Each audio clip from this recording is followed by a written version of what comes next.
ശബരിമല സ്വർണ്ണക്കൊള്ളയിൽ ഉണ്ണികൃഷ്ണൻ പോറ്റിയെ 2 ആഴ്ചത്തെ SIT കസ്റ്റഡിയിൽ വിട്ടു കോടതി. റാന്നി 1-ാം ക്ലാസ് മജിസ്ട്രേറ്റ് കോടതിയുടേതാണ് തീരുമാനം. ശബരിമലയിലെ 2 കിലോ സ്വർണം ഉണ്ണികൃഷ്ണൻ പോറ്റി തട്ടിയെടുത്തു എന്ന് അറസ്റ്റ് മെമ്മോയിൽ പരാമർശം. 5 വകുപ്പുകളാണ് ഉണ്ണികൃഷ്ണൻ പോറ്റിക്കെതിരെ ചുമത്തിയിട്ടുള്ളത്. തന്നെ കുടുക്കിയവർ നിയമത്തിന് മുന്നിൽ വരുമെന്നും അന്വേഷണം നടത്തുന്നവർ കണ്ടെത്തുമെന്നും ഉണ്ണികൃഷ്ണൻ പോറ്റി പ്രതികരിച്ചു. എന്നെ കുടുക്കിയവർ ഇത് നിയമത്തിന്റെ മുമ്പിൽ വരും. ആരാണ് കുടിക്കിയത്?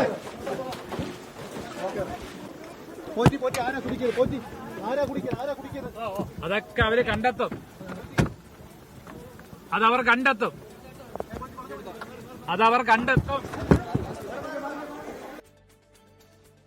കോടതിയിൽ നിന്ന് പുറത്തിറക്കുമ്പോൾ ഉണ്ണികൃഷ്ണൻ പോറ്റിക്ക് നേരെ ഷൂ എയർ ഉണ്ടായി. ദൃശ്യങ്ങൾ 24 ലഭിച്ചു. ആ ദൃശ്യങ്ങളിലേക്ക്.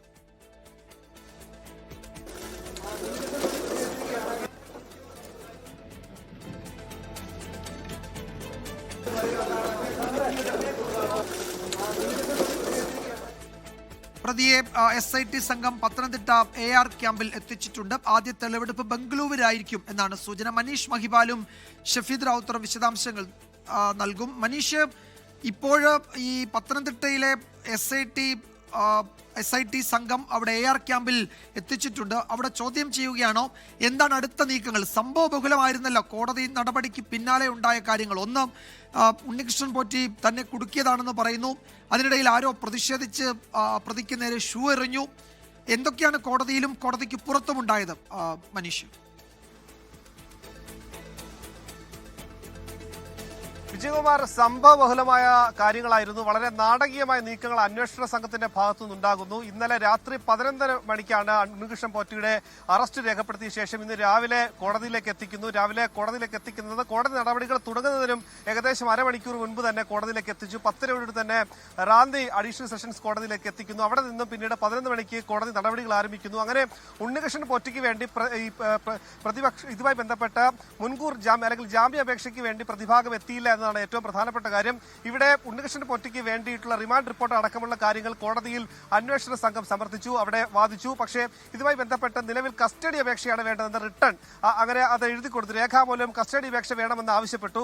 അങ്ങനെ അന്വേഷണ സംഘത്തിന് വേണ്ടിയിട്ട് അത് അംഗീകരിച്ചുകൊണ്ടാണ് കോടതി ഒക്ടോബർ 30 വരെയാണ് അന്വേഷണ സംഘത്തിന് വേണ്ടി കസ്റ്റഡി അപേക്ഷയിൽ ഉണ്ണികൃഷ്ണൻ പോറ്റിയെ വിട്ടു നൽകിയിട്ടുള്ളത്. ഇതുമായി ബന്ധപ്പെട്ട് ഉണ്ണികൃഷ്ണൻ പോറ്റിയുമായി സംസ്ഥാനങ്ങളിലേക്ക്, അതായത് ബാംഗ്ലൂരുവിലും ഇതുമായി ചെന്നൈയിലും ഹൈദരാബാദിലേക്ക് അടക്കമുള്ള പോകേണ്ട കാലതാമസമുണ്ട്. ഇത്രയും ദൂരമുള്ള സ്ഥലങ്ങളിലേക്ക് പോകേണ്ടതുള്ളത് കൊണ്ട് തന്നെ ഇത്രയധികം ദിവസമാണ്. ഇനി ഏകദേശം 10-13 ദിവസങ്ങൾ കൂടി ഇതുമായി ബന്ധപ്പെട്ട് അന്വേഷണ സംഘത്തിന് ലഭിക്കുമെന്നത്. പക്ഷേ ഈ സഞ്ചാരം ഇത്രത്തോളം ദൂരത്തിലേക്ക് പോയി തെളിവെടുപ്പ് അടക്കമുള്ള കാര്യങ്ങളിലേക്ക് കടക്കേണ്ടതുകൊണ്ടാണ്. ഇനി അതിനുശേഷം പുറത്തേക്ക് വന്ന ഉണ്ണികൃഷ്ണൻ പോറ്റി പ്രതികരിച്ചത് 24-നോട് മാത്രമാണ്. 24-ന്റെ മൈക്കിന് മുൻപിലാണ് ഉണ്ണികൃഷ്ണൻ പോറ്റി ഇങ്ങനെ പറഞ്ഞത്: തന്നെ കുടുക്കിയതാണ്, യഥാർത്ഥ കുറ്റവാളികളെ അന്വേഷണ സംഘം പുറത്തു കൊണ്ടുവരും എന്ന് ഉണ്ണികൃഷ്ണൻ പോറ്റി 24-നോട് പറഞ്ഞത്. തന്നെ കുടുക്കിയതാണ്. നേരത്തെ ഉണ്ണികൃഷ്ണൻ പോറ്റിയുടെ വാദം അത് തന്നെയായിരുന്നു. താൻ ഒരു തരത്തിലുള്ള കുറ്റവും ചെയ്തിട്ടില്ല, താൻ നിരപരാധിയാണ്, താൻ കോടതി അത് പറയട്ടെ, കോടതി. അല്ല മനീഷ്, ഇത് നേരത്തെ ഈ ഉണ്ണികൃഷ്ണൻ പോറ്റിയെ നമ്മൾ അദ്ദേഹത്തിന്റെ വസതിയിൽ കാണുന്ന സമയത്തൊക്കെ വലിയ ആത്മവിശ്വാസത്തിലായിരുന്നല്ലോ. മാധ്യമങ്ങളോട് സംസാരിക്കാൻ തയ്യാറല്ല. എനിക്ക് കുറച്ച് കാര്യങ്ങൾ ഞാൻ പറയാനുള്ളത് പോലീസിനോട് പറയാം. ആ നിലയിലൊക്കെ വലിയ ആത്മവിശ്വാസത്തോടെയാണല്ലോ അന്ന് ചോദ്യങ്ങളെയൊക്കെ നേരിട്ടത്. ആ ആത്മവിശ്വാസമൊക്കെ പോയോ? ഇപ്പോൾ തന്നെ കുടുക്കി ആരൊക്കെയോ, അത് ഇവർ കണ്ടുപിടിക്കട്ടെ എന്ന നിലയിലേക്ക് അദ്ദേഹത്തിന്റെ വല്ലാത്ത പ്രതിരോധമാണ് ഇന്ന് നമ്മൾ കണ്ടത്, അല്ലേ? തീർച്ചയായും വിജയകുമാർ, അത്തരത്തിൽ നേരത്തെ ഉണ്ടായിരുന്ന അത് ആത്മവിശ്വാസമാണെങ്കിൽ ഇപ്പോഴുള്ളത് ഒരു ഭയമാണ്. ആ രീതിയിൽ തന്നെ കുടുക്കിയതാണ്. പക്ഷെ അത് സ്വാഭാവികമായ പ്രതികരണമാണ്. അത്തരം പ്രതികരണമല്ലാതെ താൻ തന്നെയാണ് പ്രതി എന്ന രീതിയിലൊന്നും ഈ ഉണ്ണികൃഷ്ണൻ പോറ്റിയെ പോലെ ഒരു പഠിച്ച കള്ളൻ പറയാനുള്ള ഒരു സാധ്യതയുമില്ല. അവസാന നിമിഷം വരെയും താൻ ഇത് ഇത്തരത്തിലുള്ള കാര്യങ്ങൾ നടത്തിയിട്ടില്ല എന്ന കാര്യം തന്നെ ഇയാൾ ആവർത്തിച്ചുകൊണ്ടേയിരിക്കും. പക്ഷേ നേരത്തെ ദേവസ്വം വിജിലൻസ് 2 ദിവസമാണ് ഉണ്ണികൃഷ്ണൻ പോറ്റിയെ 10 മണിക്കൂറോളം ചോദ്യം ചെയ്തത്. ആ സമയത്തൊക്കെ തന്നെ ഇയാൾ നിരത്തിയത് വാദങ്ങൾ, ഇയാളുടെ കയ്യിൽ രേഖയുണ്ട്. 2019 ദ്വാരപാലക ശില്പത്തിലെ സ്വർണ്ണപ്പാളികൾ കൊണ്ടുപോയതടക്കം മഹർസറിൽ ചെമ്പാണ് രേഖപ്പെടുത്തിയതടക്കം രേഖ തന്റെ കയ്യിലുണ്ട് എന്ന ആത്മവിശ്വാസം ഉണ്ടായിരുന്നു. പക്ഷെ പിന്നീട് SIT സംഘം ഇയാൾക്ക് മുന്നിൽ എത്തിയത് ഹൈദരാബാദിലെയും ബാംഗ്ലൂരുവിലെയും രേഖകൾ കൊണ്ടാണ്. അവിടെ ഇയാൾ എന്താണ് ഈ സ്ഥാപനങ്ങൾ നടത്തിയത്, അത് സ്വർണം ചെമ്പിൽ നിന്ന് ഉരുക്കി മാറ്റിയതിനടക്കമുള്ള തെളിവുകളുമായി സമർത്ഥിച്ചപ്പോഴാണ് ഈ ഉണ്ണികൃഷ്ണൻ പോറ്റിയുടെ മിണ്ടാട്ടം മുട്ടിയത്. ഇപ്പോഴിതാ 10 മണിക്കൂറോളം ഇന്നലെ SP ബിജുയുടെ നേതൃത്വത്തിൽ ചോദ്യം ചെയ്തു. അതിനുശേഷം പോലീസ് വാഹനത്തിലേക്ക് ഇന്ന് രാവിലെ കയറ്റുമ്പോൾ ആ ആത്മവിശ്വാസം ഉണ്ണികൃഷ്ണൻ പോറ്റിയുടെ മുഖത്തുണ്ടായിരുന്നില്ല. അപ്പോഴും ഭയം മാത്രമായിരുന്നു. പക്ഷേ ഉണ്ണികൃഷ്ണൻ പോറ്റി ഇവിടെ ഭയക്കുന്നുണ്ട് ചില ആളുകളെയൊക്കെ തന്നെ. അതുകൊണ്ട് തന്നെ ഉണ്ണികൃഷ്ണൻ പോറ്റി നൽകിയ മൊഴിയിൽ ചില ഉന്നതരുണ്ടോ എന്ന അടക്കമുള്ള കാര്യങ്ങൾ വ്യക്തമാകേണ്ടതുണ്ട്.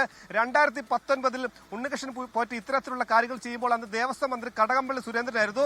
അന്നത്തെ ദേവസ്വം പ്രസിഡന്റ് പത്മകുമാറിനെ അടക്കം പ്രതിയാക്കുന്നുണ്ട്, എൻ വാസു അടക്കം പ്രതിയാക്കിയിട്ടുണ്ട്. ഇതുമായി ബന്ധപ്പെട്ട് അതുകൊണ്ട് തന്നെ ഈ 2 FIR രജിസ്റ്റർ ചെയ്തതിലെ പ്രതികൾ മാത്രമല്ല ഈ ഇതുമായി ബന്ധപ്പെട്ട കുറ്റത്ത് പങ്കെടുത്തിട്ടുള്ളത്. ഇതുമായി ബന്ധപ്പെട്ട് 2019 അതിനു മുൻപ് UDF ഭരണസമിതിയുടെ കാലത്ത് മുതൽ തന്നെ ഇത്തരത്തിലുള്ള അഴിമതികൾ അല്ലെങ്കിൽ ഇത്തരത്തിലുള്ള കാര്യങ്ങൾ ക്രമക്കേടുകൾ നടന്നിട്ടുണ്ട് എന്ന് ഭരണപക്ഷവും ആരോപിക്കുന്നു. അങ്ങനെ 1999 വരെയുള്ള കാര്യങ്ങൾ അന്വേഷിക്കേണ്ട ഒരു കാര്യം അന്വേഷണ സംഘത്തിൽ ഉണ്ടെങ്കിൽ കൂടി ഇപ്പോൾ അന്വേഷിക്കുന്നത് 2019 കാര്യമാണ്. ഇപ്പോൾ ഇതാ ഇടക്കാല റിപ്പോർട്ട് ബുധനാഴ്ചയോ വ്യാഴാഴ്ചയോ ഹൈക്കോടതിക്ക് മുൻപാകെ അന്വേഷണ സംഘത്തിന് കൊടുക്കേണ്ടതുണ്ട്. അതുകൊണ്ട് തന്നെ വളരെ വേഗത്തിൽ അന്വേഷണം പൂർത്തിയാക്കേണ്ടതുണ്ട്. ഉണ്ണികൃഷ്ണൻ പോറ്റിയുമായി ഇന്ന് വൈകിട്ട് തന്നെ ബാംഗ്ലൂരിലേക്ക് കടക്കാനുള്ള സാധ്യതയാണ് മുന്നിൽ കാണുന്നത്. ഒപ്പം തന്നെ സമാന്തരമായി ഇന്നലെ വൈകിട്ടടക്കം സന്നിധാനത്ത് അവിടെ SP ശശിധരന്റെ നേതൃത്വത്തിൽ അവിടെ ഒരു പരിശോധന നടത്തിയിരുന്നു. അതുപോലെ സമാന്തരമായി ഉണ്ണികൃഷ്ണൻ പോറ്റിയുമായുള്ള തെളിവെടുപ്പ് ഒരു ഭാഗത്ത് നടക്കുമ്പോൾ സമാന്തരമായി മറ്റ് ആളുകളെ കൂടി അറസ്റ്റ് ചെയ്യാനുള്ള സാധ്യത കൂടി മുന്നിൽ കാണുന്നു. അതിലൊന്നാമനാണ് മുരാരി ബാബു എന്ന് പറയുന്ന ആ സമയത്തെ അഡ്മിനിസ്ട്രേറ്റീവ് ഓഫീസർ. അതായത് ഉണ്ണികൃഷ്ണൻ പോറ്റിക്ക് ഏറ്റവും അധികം സഹായം ചെയ്തു കൊടുത്ത ദേവസ്വം ജീവനക്കാരൻ മുരാരി ബാബുവാണ്. മുരാരി ബാബു വരുന്നത് അന്ന് അഡ്മിനിസ്ട്രേറ്റീവ് ഓഫീസർ.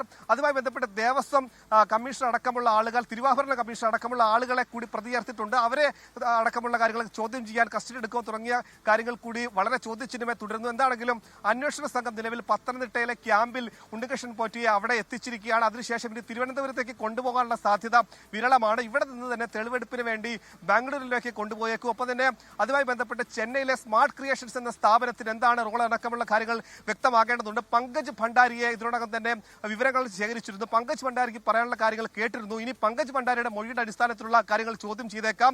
എന്താണെങ്കിലും ഇപ്പോൾ ക്യാമ്പിൽ എത്തിച്ചത് ഇതുമായി ബന്ധപ്പെട്ട ചോദ്യം ചെയ്യൽ അവിടെ നടക്കുന്നുണ്ടായിരിക്കും.